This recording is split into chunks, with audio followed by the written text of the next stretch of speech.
Hello, welcome to Beth Roars, where we look at your favourite singers to find out what makes them them. This one is an Instagram vote winner. Woo! So if you would like to vote on what I react to, head over to my Instagram, it's at Beth Roars, or head over to my Patreon, which is patreon.com/Beth Roars, because I do votes every single week on Patreon for patron-only reactions as well. This one is super nostalgic for me. It's Korn and Freak on a Leash.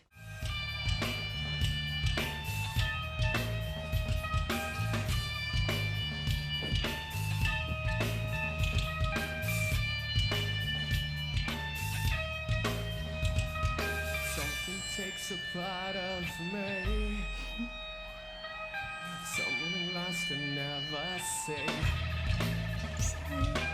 He has such a distinctive voice. The way he says me and see, say, it's almost like two vowels instead of one. He has something so unique about him, and I wouldn't say it's the most technically proficient, but it really doesn't matter within this style. The way that he produces his sound is just so uniquely Jonathan Davis.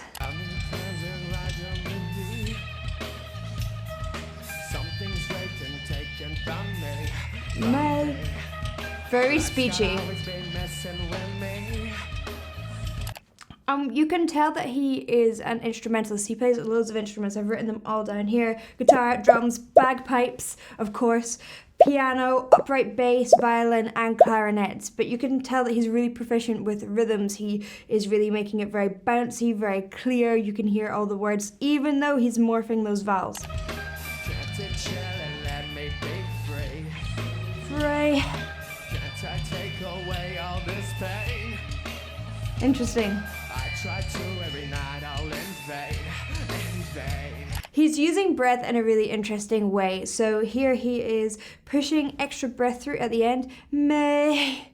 Instead of may. Sometimes he's swapping between those two feelings. It gives it a really pared back, angsty feel. It really reminds me of Shirley Manson from Garbage, who does it on absolutely every note. He doesn't do it all the time, but it is an interesting nuance for sure.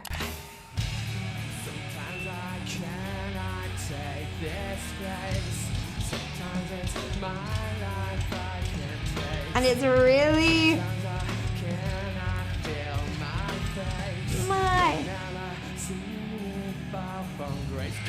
okay, he has that feeling of as if it kind of sounds nasally, but it's not really. He's actually almost shutting off the nasal passages, the nasal resonance. So if you give an the French sort of sound, and you feel where your soft palate goes and it goes a little bit kind of stiff, he's doing that on some of it, so it gives that kind of closed off feeling. It loses a certain quality but also gains something else. It's really hard to explain. It sounds nasal, but it's actually the opposite of nasal resonance.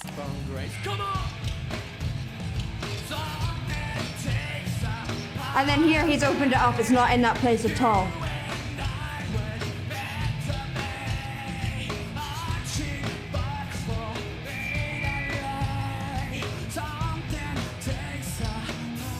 His dynamics are great. I love that little run, little jazzy run. So there, even though it's a big moment, he isn't actually singing that loud. You can see how close he's keeping his mic to his mouth, and he's really popping the consonants, and he is really giving it distortion, and that's such a great tool because it's such a primal sound. We only really use distortion in day-to-day life if we're really, really angry. And vocal fry, a lot of that, which is disease. Pushing through on that breath again.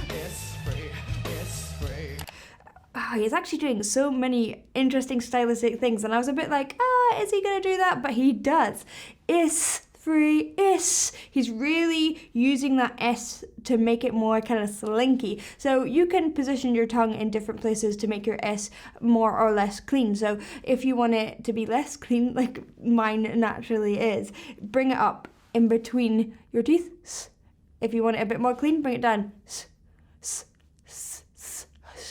They kind of have different qualities. If you bring it right up almost to your T position, it has a little bit more of a crisp quality. High-end quality, I should say.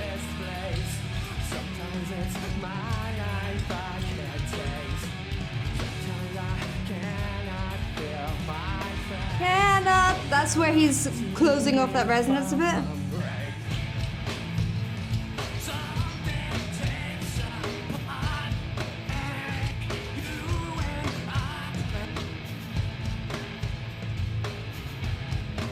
Ah, where's his audio gone? Woodstock!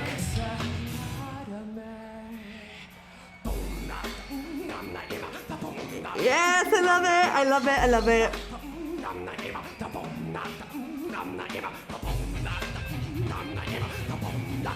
I love all this scatting stuff he does. It's something in between scatting and beatboxing and some sort of primal, something like Ivor. You should check her out if you haven't. She does this amazing primal Icelandic style of music, and I love how he uses bits of distortion within it and lots of rhythm. I love his use of rhythm. Like, no one does anything like this.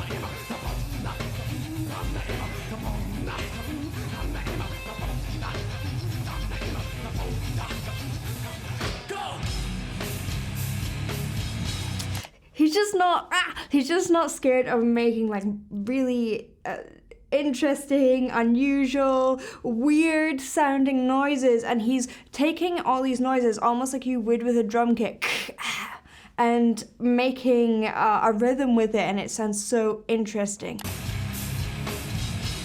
in a way that isn't like traditional beatbox.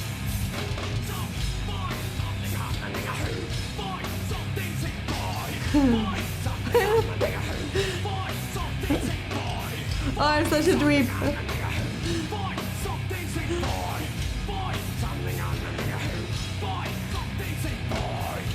I'm trying not to dance like such a dweeb, but I'm really enjoying it.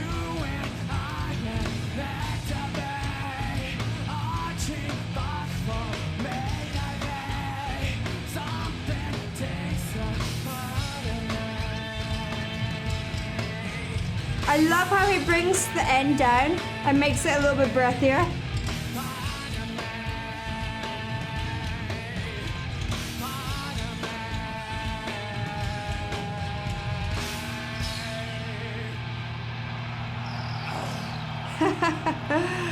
I really loved it. He doesn't have a technically proficient voice in a classical, more traditional sort of way. However, the way that he has control over all those different distortions, all those different sounds and feelings, and the way that he uses his breath is technically proficient in a way that is so unique. No one really uses their voice in that way apart from him, and it's so interesting to listen to. Thank you for watching.